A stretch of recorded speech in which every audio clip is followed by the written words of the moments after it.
respected chairpersons, my seniors, bounty to my colleagues and juniors within the jail.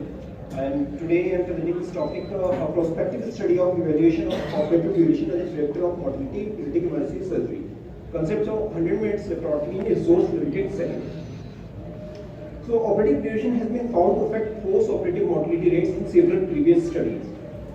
However, the direct effect of operative duration on mortality has been studied only sparingly. We could not find any study which was predicting this mortality as a function of operative duration in emergency laparoscopy. So we planned this study to quantify the effect of duration of emergency laparotomy in children on mortality, to identify a rough cutoff duration of laparotomy to serve as a guide, so that such a laparotomy can be planned to optimize pediatric surgical patient outcome in terms of decreased mortality. So the secondary objectives included to identify the factors which increase the duration and how to reduce the time of the surgery. So this was a non-randomized prospective study which was conducted in the tertiary government institute. The inclusion it was conducted over a period of 2 years. The inclusion criteria included all pediatric patients in the age group of 5 to 10 years presenting with acute abdomen.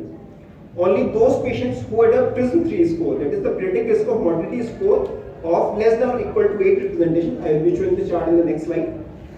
Those who were adequately resuscitated with a minimum resuscitation period of at least 1 hour preoperatively and attained PRISM-3 score within 0 score range before shifting to EOT. Now here I would like to mention that PRISM-3 score of 0 doesn't mean that the vitals became completely normal. It is a small range which also includes abnormal vitals. Patients who underwent definitive surgery by a single surgeon in the emergency, and patients who presented within 72 hours of initial onset of symptoms, who were operated within 24 hours of initial presentation, and who died in index hospital admission within 30 days. This is the PRISM-3 score chart which we used in our study, which included the cardiovascular neurological vitals, systolic blood pressure, heart rate, temperature, pupil reflexes, and the mental status. Then we have got the acid-base parameters, acidosis, PaO2, pH, the chemical parameters, glucose, potassium, creatinine, and the hematological parameters, the white blood cell count, red blood count, etc. Coming on to the exclusion criteria, patients who underwent damage control surgery were excluded. Patients whose PRISM-3 score was greater than 9 at any point of time before undergoing laparoscopy were excluded. And finally, inability to achieve adequate resuscitation, that is, PRISM-3 score of greater than 0 before shifting to emergency operating theatre and or requirement of resuscitation beyond 4 hours of presentation. These patients were also excluded. Post-operative care, data recording and data analysis. All the patients were shifted to pediatric intensive care unit after the operation. Data recording and follow-up progress was done with Surgilog Android application. Data analysis was done with IBM SPSS static software version 24. We also used the G-Power software version 3.1.4 for calculating the power of the study. For a power of 90%, we calculated a sample size of 78 patients in each group. And 88 patients in each group, and this gave a sample size of 176 patients. So the total number of patients in our study were 213. So it is a more than adequate power of this study.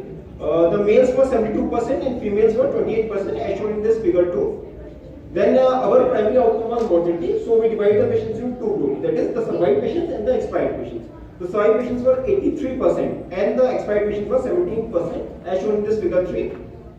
Then males had a 30-day in-hospital mortality rate of 15.6% as compared to 22% among females. P-value of 0.05. Now, this is against the common notion that the pediatric children have a higher resilience to disease process compared to the male children. So, these are the descriptive variables which we studied in our study. These are age, time to presentation, that is from the initial onset of symptom to the presentation in our emergency, the PRISM-3 score, the duration to laparoscopy, that is the presentation time to our casualty to shifting to the emergency operating theatre, and the operative duration. So this table describes these variables in terms of the gender, that is male and female. So we cannot find any significant difference regarding the gender. The p-value from men meeting tests were more than 0.05. The mean age in our study was 7.9 years. The mean time to presentation was 42.6 hours. The mean duration to laparoscopy was 3.7 hours, and the operative duration mean was 108 minutes.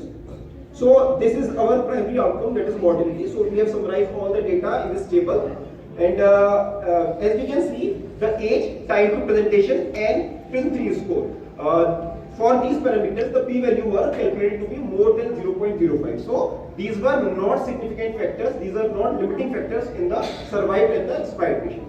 However, in duration to laparotomy, we found that in survived patient it was 3.6 hours, while in expired patient it was 4.7 hours. By the man-missing test, we could not find a significant difference. However, when we applied the binary logistic regression analysis, we found a significant difference. So that meant duration to laparotomy, that is how much time we take the patient from initial presentation to shifting to emergency operation theatre, was a significant risk factor among the survived and the expired patients. And last was our primary studying variable, that is the operative duration. It was 102 minutes in the survived patients and 135 minutes in the expired patients. This gave a p-value of less than 0.05, that is significant on both the man-missing test and the binary logistic regression analysis. We also applied this Kaplan-Meier survival curve. So we found that the survival curve started declining at 99 minutes for females. It started declining at 106 minutes for males. 95% survival function was achieved at 110 minutes in males. 75% survival function was achieved at 132 minutes. And 50% survival function was achieved at 146 minutes.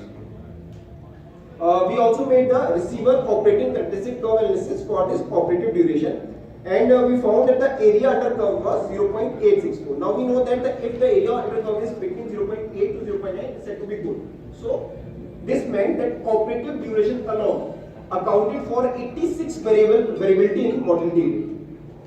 We also calculated the Jordan's index, and this index maximized at 123.5 minutes. So the Jordan's index is a measure at which the sensitivity and specificity is maximum. So it was 75.7% and specificity was 82.4%.